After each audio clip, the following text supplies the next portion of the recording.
నమస్తే అండి.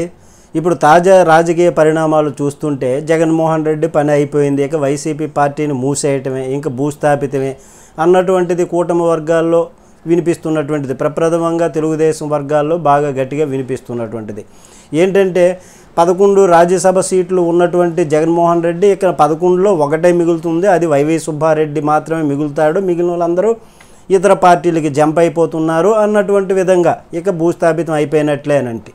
గతంలో చంద్రబాబు నాయుడు గారు ప్రతిపక్షంలో ఉండేటప్పుడు ఉన్న 4 రాజ్యసభ ఎంపీలు బీజేపీలోకి మారిపోయారు. ఆయన ఏమైనా పార్టీ ఎత్తేసాడా, పార్టీ మూసేశాడా? లేదు కదా. మళ్ళీ ప్రజల్లోకి వెళ్ళాడు, అట్టడుగున ఉన్నటువంటి కార్యకర్తలకి ధైర్యం చెప్పాడు, భరోసా ఇచ్చాడు. భరోసా ఇచ్చి మరలా ఇప్పుడు అధికారంలోనికి వచ్చారు ఆయన.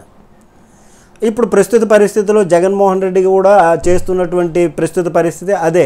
ప్రజల్లోకి వెళ్ళటం, అలాగే కార్యకర్తలతో మమేకం అవ్వటం, ఒక నాయకులకి సమయం ఇవ్వటం, మాట్లాడడం, చర్చించడం, ఇట్లాంటివన్నీ జరుగుతున్నాయి. ఇదే సమయంలో ఇప్పుడు ఈ రాజ్యసభ సభ్యులు పార్టీ కొందరు ఫిరాయింపు చేయటం, ఇట్లాంటివన్నీ జరుగుతున్నాయి.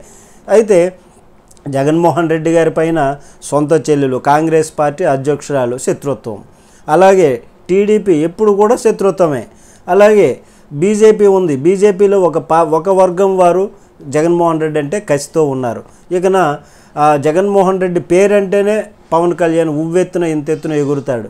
ఎప్పుడు కూడా ఆయన జగన్మోహన్ రెడ్డి అంటే విమర్శలు గుప్పిస్తారు ఆయన.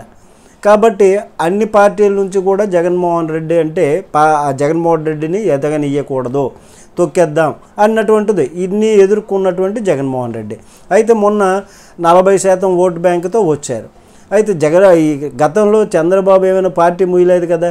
కాబట్టి ఈయన కూడా అదేవిధంగా మమేకమై ప్రజలతో ఉండి కార్యకర్తలను బలోపేతం చేసుకొని నాయకుల్ని మళ్ళా కలుపుకొని పోతే ఈయనకి 2029లో అవకాశం రావచ్చేమో చూడాలి. ఇకన దైవాధీనం. నమస్తే.